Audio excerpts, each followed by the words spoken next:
Vậy mà có à? Cái này trâu quá nè. Tụi bay anh không mới là được chạm bà đó. Ấy lòng tôn nó đây nè. Thành nhà gửi tóc nở bông sao nhằm sợi đỏ. Đây lấy chai. Đây lấy chai và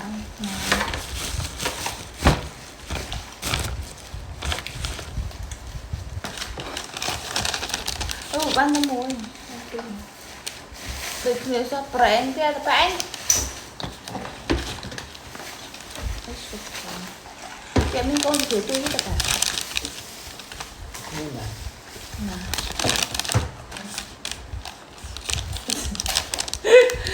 Rồi con thì bọc thế. Vâng vậy chan ông chan à cho ăn.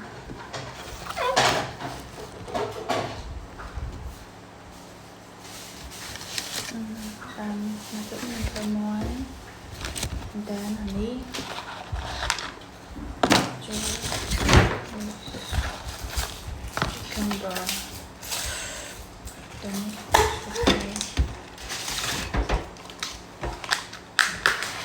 anh nó định đưa hai cái men ở tập hiệp cho à.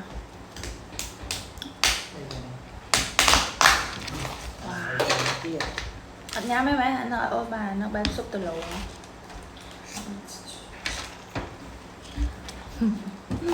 Yummy. Con thiệt ông mới phong con thuế tỏi ấy nè tao phải luộc nè rồi cái đã nói ta các bạn em đi cái khăn Nó bẻ vào cái này nó ta. nó chọn đăng thử cái chọn đăng ăn nhỉ thử cái tờ rồi mình Đang nó nãy này tôi chỉ muốn tôi lại tặng nó hát sớm. này cái đại tràn gì đó.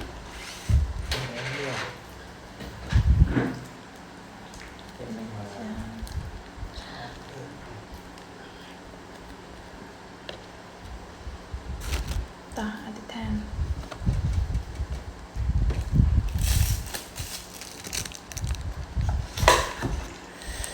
bàn bì chào con rất là chịu nó làm xem ta thành công và về đây bên ta chụp hình phía dưới của con people anh là thằng DJ anh hay bật cái chụp hình ở bộ phận nhé sau khi đó con này ở của con các bộ phậnประจำnhé cái số này thay thay cái cái bên phía dưới dưới nhé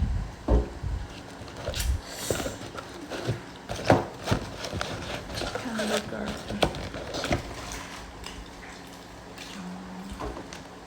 Chịu ăn.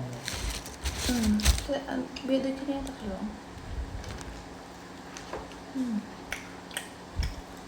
các bạn chú mà được không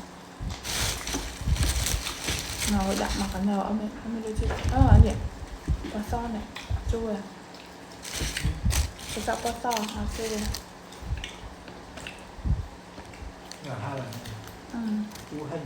ăn chú mà chú chân bay qua tiền cho bỏ khóc nè cho chú à đưa chị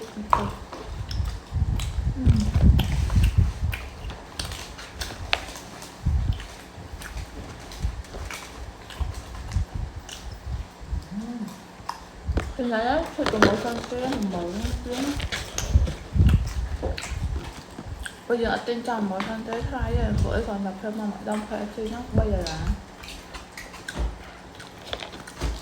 ơn squat ta mặt kẹo ôn nè thời gian mặt kẹo bù xì nhiệt châu KFC á cái đó nào với cái châu cái brand là bên mình làm từ một sản phẩm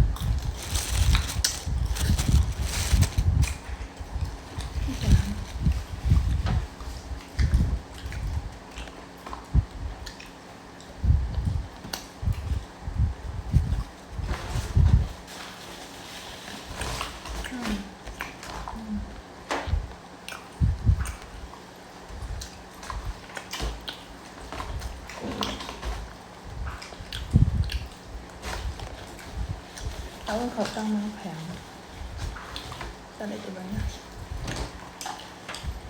đây bàn tích mà máu khẩu máu